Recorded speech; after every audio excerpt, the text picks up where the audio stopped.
name is Beston. I live in Cape Town. Also, I do delivery. Interbet helped me to realize my dreams. Now I have my own delivery vehicle and I'm able to do the removal in and around Cape Town.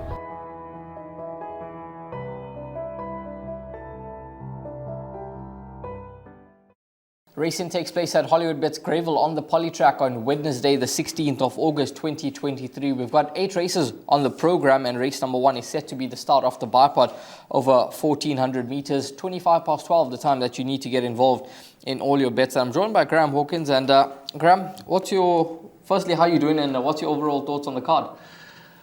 I'm doing really well, thank you. And yeah, it's another one of these tough race meetings on the Polytrack, very competitive handicaps.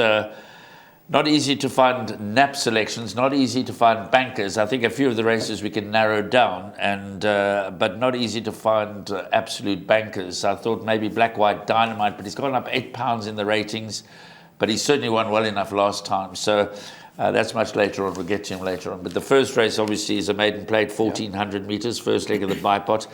And it's not going to take a lot of winning this race, Rahil. Average merit rating is 63. The early favourite is number 5, Benny in the area. Richard Faree takes the ride. The Gary Rich stable got 1 or 2 nice runners on the day. 10 Magic Prince. First run for Tinny Prinsloo brings Highveld form, but both Benny in the area and Magic Prince, between them, they've had 23 starts, still in the maiden. So it kind of sets up for these 2 first-timers. Number 2, New Spirit from the Mike Miller stable. That one is easing slightly in the anti-post market, but there's lots of money for number 4, Mexican Pete. I say lots of money. It is shortening in the market. And, of course, same connections as Sovereign State. We saw what a spectacular winner Sovereign State was for owner Sid Mootley and trainer Frank Robbins over the weekend. And this one's attracting money. Doesn't have to be too good to win. Yeah, absolutely. He's from around 8-1 in the market. He's shortened into 3-1. And just chatting to Frank Robinson after his win, he did mention that he's got a couple of nice horses owned by Sid Mootley as well. So maybe horses to keep an eye on, even better than Sovereign State. So Mexican Pete certainly doesn't need to be too special to win in this lineup here. And Graham, in terms of the first leg of the bipod, you obviously touched on the 2 horses that are battling in the maiden ranks. But how many horses would you sort of lean towards, including, would it be 3 horses? I think, as everybody knows by now, we record the day before, so there's still quite a lot of lead time before the bipod closes at 12:25. We're on the Polytrack, 1,400 meters. I'm going to keep an eye on the betting all the way to the last minute.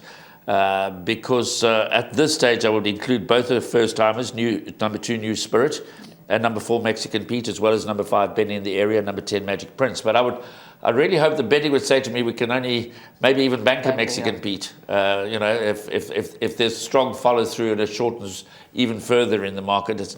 As we said, this race is not going to take a lot of winning. He doesn't have to be too good to win on debut here. Yeah, absolutely. Number 4, Mexican Pete, certainly the one to keep an eye on in race number 1. He's found the early support, and if there's a follow-through, then he could possibly be the right horse in the race.